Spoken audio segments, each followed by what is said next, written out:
তোমাদের দাদাভাইকে কালকেই আমি বলে রেখেছিলাম, তুমি কিন্তু কালকে যেইখানে যাবে বিশ্বকর্মা পুজোর দিন আমার জন্য কিন্তু তুমি ভিডিও করে অবশ্যই নিয়ে আসবে।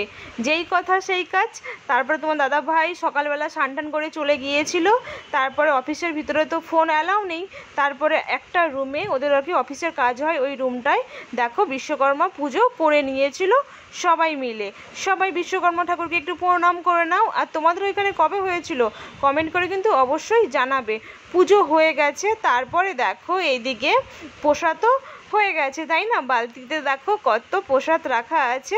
তারপরে ওই ক্যারিটায় তোমার দাদাভাই আর ভিডিওটা সেরকম করে তুলতে পারিনি, ওখানে কিন্তু শনপাপড়ির প্যাকেট আছে। তোমাদের সেটা আমি পরে দেখিয়ে দিচ্ছি, বাড়িতে নিয়ে এসছে, তোমাদের সেটা পরে আমি দেখিয়ে দিব।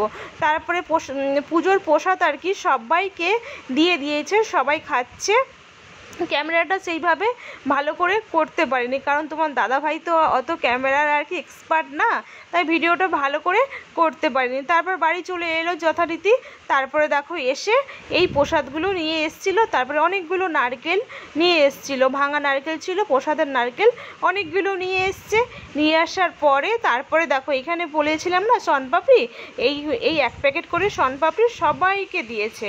তারপরে দেখো আসার পর বলেছিলাম যে আমি কিন্তু রান্না করব না আজকে, তুমি রান্না নিয়ে আসবে, রান্না যেই কথা সেই কাজ। তারপরে হোটেল থেকে রান্না নিয়ে এসেছিলো, নিরামিষ রান্না, আতপ চালেরই আর কি রান্না, আতপ চালের ভাত আর কি, সব কিছু নিরামিষ নিয়ে এসেছিলো। তারপর যথারীতি খেতে বসে পড়েছি। দেখো কি কি আছে, ভেন্ডি আলু ভাজা আছে, আর গোল গোল করে দেখো পাঁপড় ভাজা, তার সাথে সব দিয়ে একটা সবজি আছে, পায়েস আছে। তারপরে না নারকেলের চাটনিটা কিন্তু আমি ফার্স্টবার খেলাম, কিন্তু আমাদের এখানে একটা নিরামিষ হোটেল আছে খুব দারুণ করে। আর দেখো এটা না ডালমা, এইখানে উড়িষ্যার ফেমাস ডালমা খেতে দারুণ লাগে।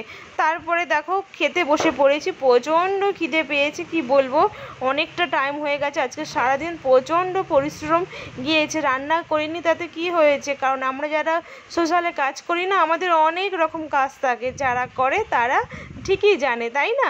দেখো খেতে বসে পড়েছি, খাওয়ার সময় আর কোনো কথা বলছি না, সবার খাওয়া হয়ে গেছে, লাস্টে আমি খেতে বসে পড়লাম।